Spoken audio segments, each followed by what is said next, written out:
ಇದರಿಂದ ಹಾನಿ ಯಾವುದು ಅಂತ ಗೊತ್ತಾಗಲಿಕ್ಕಿಲ್ಲ. ಆದರೆ ಒಂದು, ಈ ಸಿನಿಮಾದವರು ಮಾಡುವಷ್ಟು ಅಡ್ವರ್ಟೈಸ್ಮೆಂಟ್ ಸಿಗರೇಟಿಗೆ ಬೇರೆ ಯಾರು ಮಾಡೋದಿಲ್ಲ.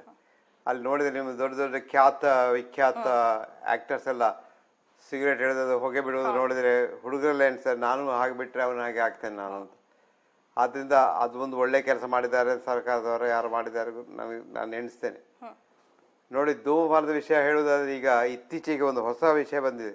15 ಕ್ಯಾನ್ಸರ್ ಬಂದರೆ ಅದರಲ್ಲಿ 11 ಜನರಿಗೆ ಕ್ಯಾನ್ಸರ್ ಬರೋದು ಧೂಮಪಾನದಿಂದ ಅಥವಾ ಮದ್ಯಪಾನದಿಂದ. ಆದರೆ ಇದನ್ನು ನಿಜವಾಗಿ ನಾವು ತಿಳಿಸ್ಬೇಕು. ಕ್ಯಾನ್ಸರಿಗೆ ಒಂದು ಮುಖ್ಯ ಕಾರಣ ಧೂಮಪಾನ ಅಥವಾ ಟೊಬ್ಯಾಕೊ, ಹೊಗೆ ಸೊಪ್ಪು. ಎಲ್ಲ ರೀತಿಯಲ್ಲಿ ಅದು ತಿನ್ನುವುದಿರ್ಬೋದು, ಅದು ಸ್ಮೋಕ್ ಮಾಡೋದಿರ್ಬೋದು, ಏನೇ ಇರ್ಬೋದು.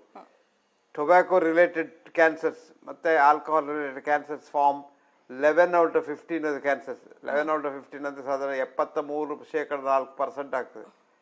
ಇಷ್ಟು ದೊಡ್ಡ ಪರ್ಸೆಂಟೇಜ್ ಕ್ಯಾನ್ಸರಿಗೆ ಕಾರಣ ಧೂಮಪಾನ ಮತ್ತು ಮದ್ಯಪಾನ. ಆದರೆ ಸರ್ಕಾರ ಮಾತ್ರ ಇದನ್ನು ಬ್ಯಾನ್ ಮಾಡೋದಿಲ್ಲ. ಯಾಕೆ?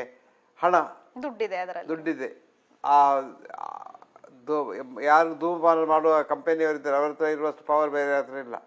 ಮದ್ಯಪಾನಗಳು ಹಾಗೆ. ಸೊ ಹಾಗಾಗಿ ನಾವು ಹೇಳುವುದು ನಮಗೆ ಕ್ಯಾನ್ಸರ್ ಬೇಡ ಅಂತ, ಆದರೆ ಮಾಡುವುದೇನು ಕ್ಯಾನ್ಸರ್ ಹೆಚ್ಚಾಗಬೇಕು ಅಂತ. ಅದು ಒಂದು ಕಾರಣ ಹಣಕ್ಕಾಗಿ. ಯಾಕಂದರೆ ಕ್ಯಾನ್ಸರ್ ಇಂಡಸ್ಟ್ರಿ ಒಂದು ದೊಡ್ಡ ಇಂಡಸ್ಟ್ರಿ.